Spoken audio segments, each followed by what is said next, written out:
присвојањето име и ќе им биде обезбедено од страна на државата. Во овие моменти грижа од таков аспект на сите семејства не е потребни, ќе направиме се што е во наша моќ да помогнеме во делот на здравствената нега која и така има потреба. Се разбира, сакам и лично, но и од името на владата, секој граѓанин, поединец, особено на волонтерите од Црвениот крст, да им се заблагодарам за несебичната помош и подршка која што ја даваат во овие најтешки денови. Згрижени се 180 лица од семејствата на повредените кои што се хоспитализирани во странство.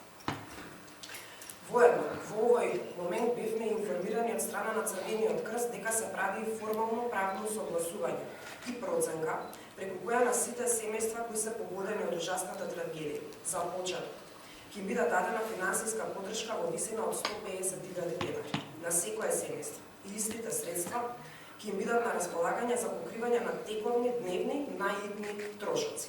Се разбира, ова не е само еднократна помош. Екипите на Црвениот крст, службата за општи заеднички работи, но и владата контактираат со семејствата на секои 3 часа со цел да се осигураме дека нема нови несакани состојби кои што настануваат и се разбира и во идни фази континуирано во зависност од сите поединечни потреби. Сите средства ќе бидат насочени во нив.